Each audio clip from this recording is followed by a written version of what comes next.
So here it says in 1884 there was a presidential election and there are two candidates that received a total of 401 votes. The number of votes that Blaine received was 37, less than the number that the other candidate, Cleveland, received, C.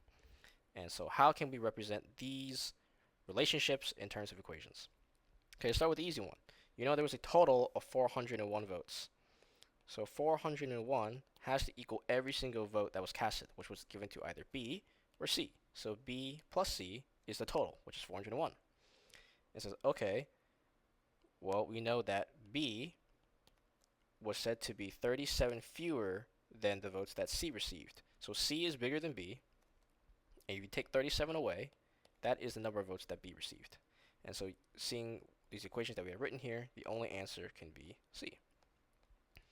So for number 2, it just wants you to solve for P. So you just bring everything to one side, bring P to one side, and all the numbers to another one, and you'll get the answer. So you just want to do the opposite of what you have here. So right here you have positive 2, so you subtract 2p from like terms. You have 6 is equal to 8 plus 5p. And then you want to isolate p. So you take 8 away from here.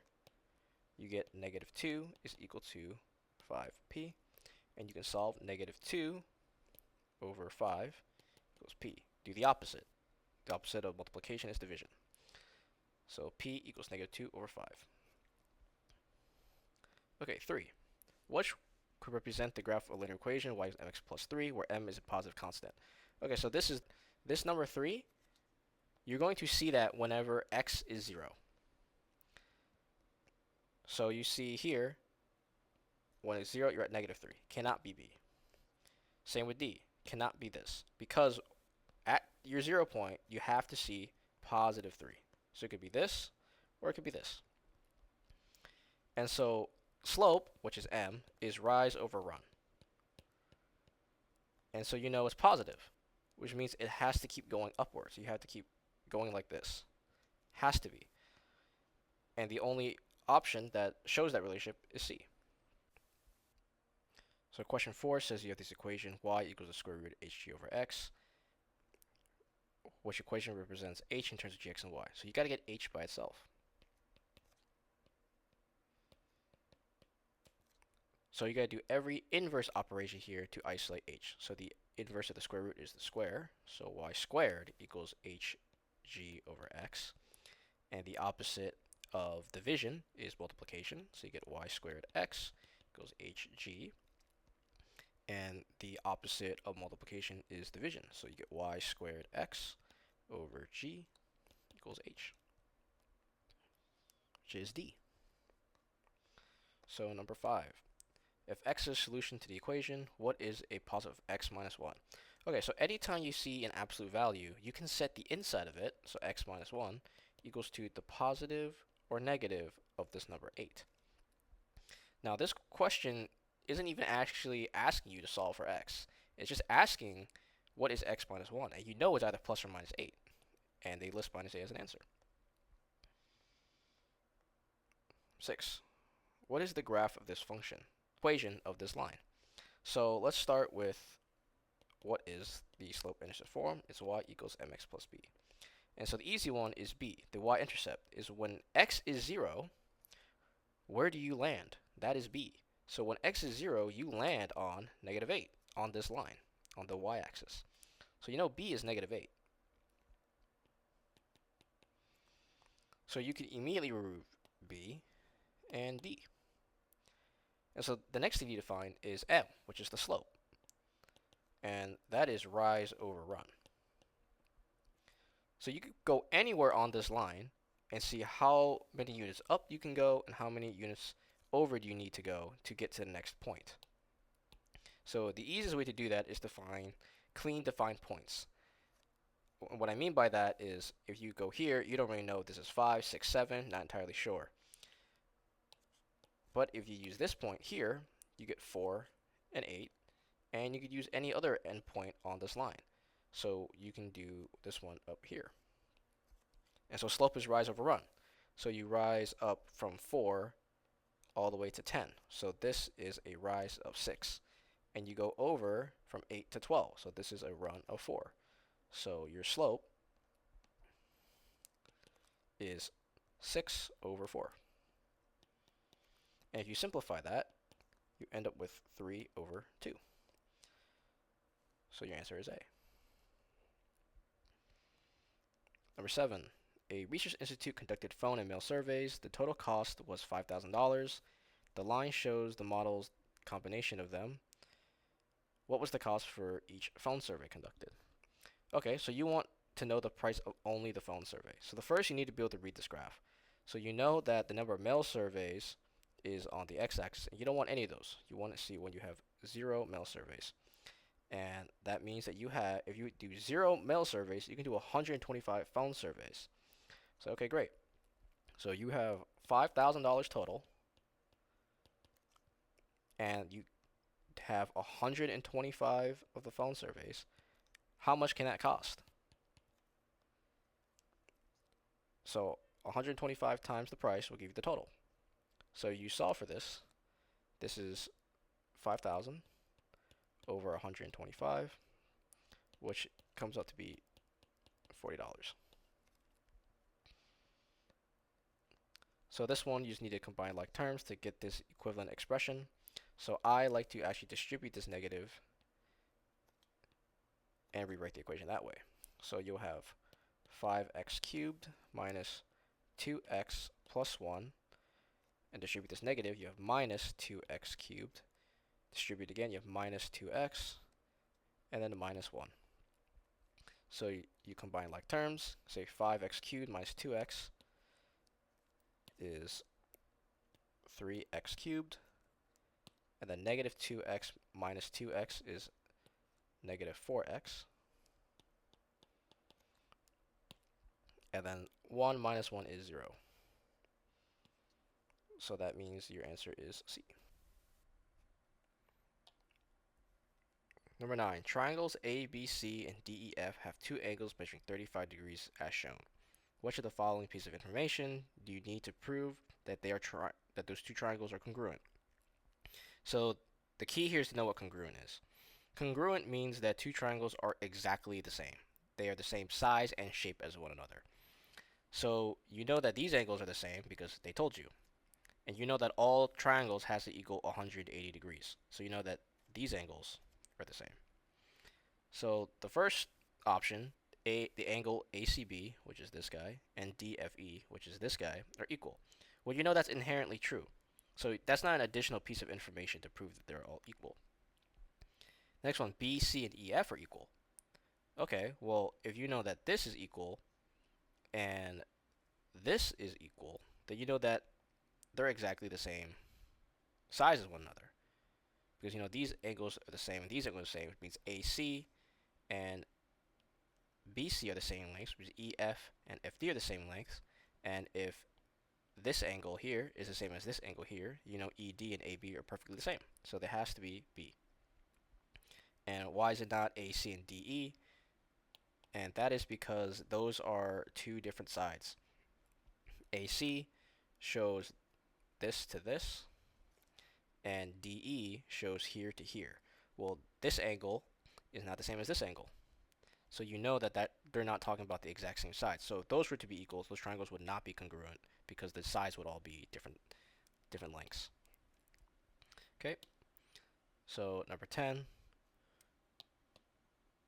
which expression is equivalent to this equation? So this is pretty much testing your exponent rules. So whenever you have an exponent raised to another exponent, you have to multiply those values. So you have y 1 over 8, we'll do that later, is y 3 over 4, the same as 3 over 2. So you have y 1 over 8, and if you do this multiplication, you get 9 over 8. So now when you're multiplying variables with exponents here, it's the same variable with an exponent. You just add them together. So you get y 1 over 8 plus 9 over 8. So you get y 10 over 8. And if you simplify this fraction, you get 5 over 4. And you see all the answers have some type of radical here. And so all you need to do to convert that is you know that the numerator goes inside and the denominator is outside. The answer is A. So for question 11, this is actually something you need to memorize. So if you look at the unit circle, you can see that all the sines and cosines with some type of value in here correlate to a value.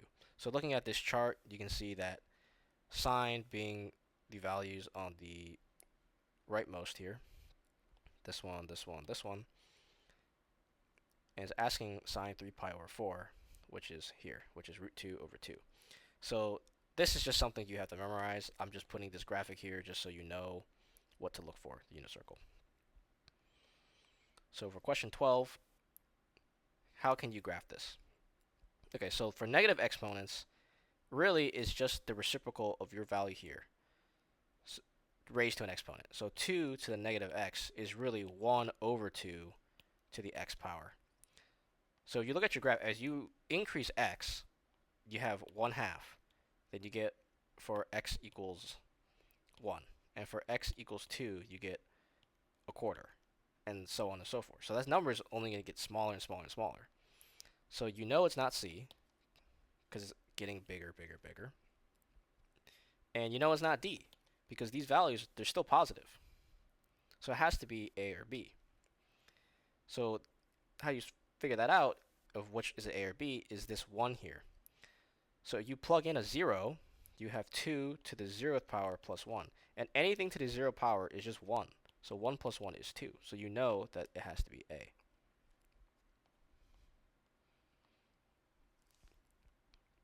So 13. 2005, you have 10 plants which are planted in a garden, and they increase by 140% each year. Which of the following models the number of plants after t years?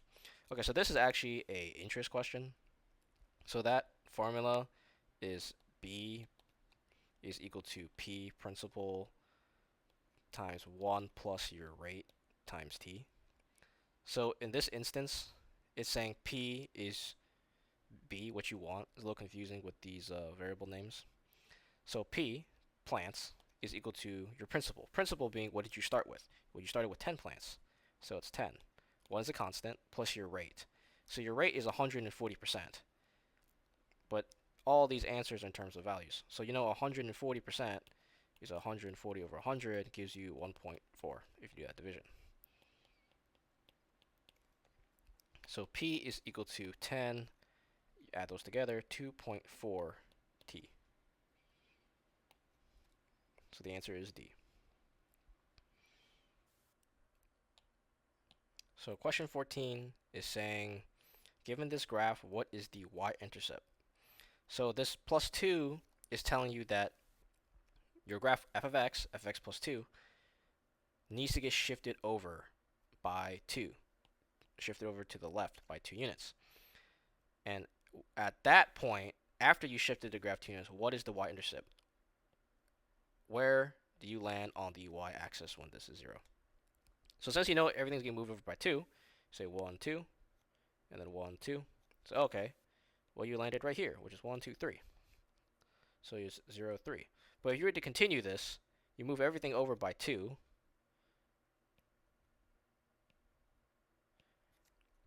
You're going to see that everything just gets moved over a little bit.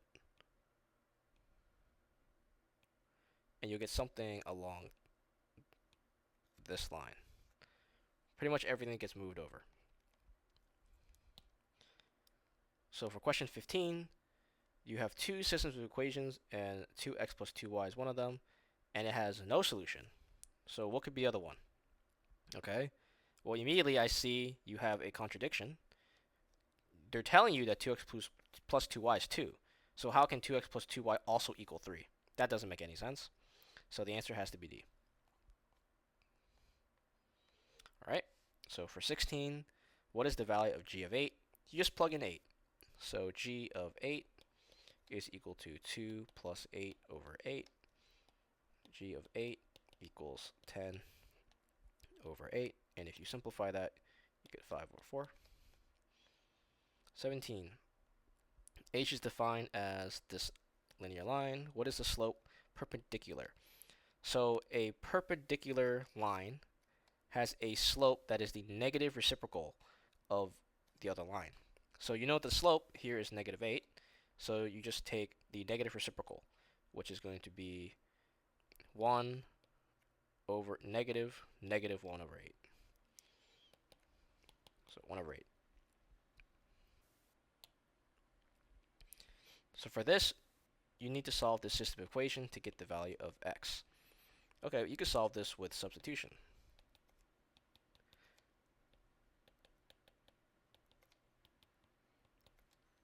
I mean, you want to get everything, one equation, with only x, whether it be this one or this one. And you could do that by finding out what is y in terms of x. So let's do that. So let's use this one. So you want to solve for y, so you can plug it into here. So 3y is equal to 24 minus 3x by moving everything over, and divide everything by 3. So y equals 8 minus x. And now that you know the answer for y, you can plug this into here. So x plus 2, 8 minus x equals 11. So distribute this over. X plus 16 minus 2x equals 11. So 16 minus x, because you have x here and x here, equals 11. So we move this x over. 16 equals 11 plus x. X equals 5. So for question 19, you're saying you have rectangular prism A is similar to rectangular prism B, where the longest side of rectangular prism A corresponds to the longest side of B. You are given the volumes, and the length of rectangular prism A is 6 meters on the longest side, and what is that longest side for B? Okay, so let's draw this. So this is A. So A is telling that the longest side here is 6 meters, right here. And we don't know what that is for B, and we need to find that. Now, you can't really assume that this width here and this height are equal to one another just because it says it's similar. You need to know that there is a relationship between the volume of similar rectangular prisms. So that relationship is that the volume of two prisms have a corresponding ratio with their sides cubed. So basically you're saying the volume of A is 96, the volume of B is 12.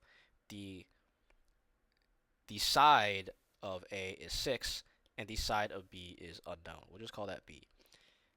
And if you cube it, that is the relationship that you need to know. You just need to know that there's a ratio between the sides and the volume cubed, because the volume is a cubic unit. And we just solve for B. So you can say 96 over 12 is equal to 6 to the third power, which is 216 over B cubed. And 96 over 12 is 8, so 8 over 1 is 216 over B cubed. And you can cross multiply this to solve, so 216 is equal to 8B cubed. And if you take 216 divided by 8, you get 27. 27 equals B cubed.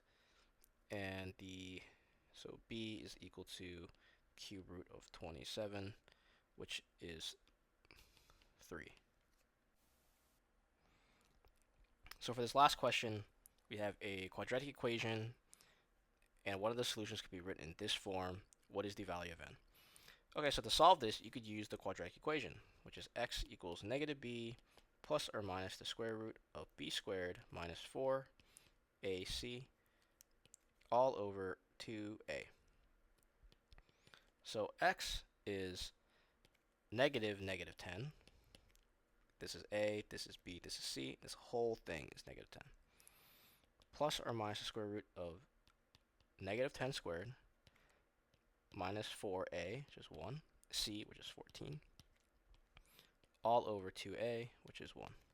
So let's simplify this a little bit. X equals 10 plus or minus the square root of 100 minus 56 all over 2. And bring this up even further. 44 over 2. So if we split this up, you can say x equals 10 over 2 plus or minus the square root 44 over 2. That is, let me rewrite that.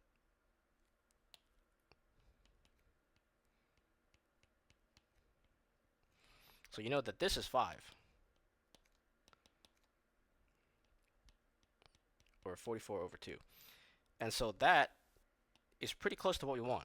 So we just need to simplify this right here.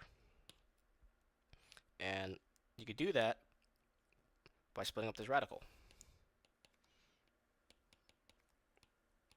So what are two numbers that multiply to 44? Well, you have 2 and 22. Okay, but none of those have a square root. That won't help us simplify. Oh, you have 4 and 11. That works, because 4 has a square root. So you have x equals 5 plus or minus the square root of 4 times the square root of 11 over 2. And so you know that, bring this over here, you have 5 plus or minus 2 square root of 11 over 2, which is 5 plus or minus square root of 11, because this cancels out, which means n is 11.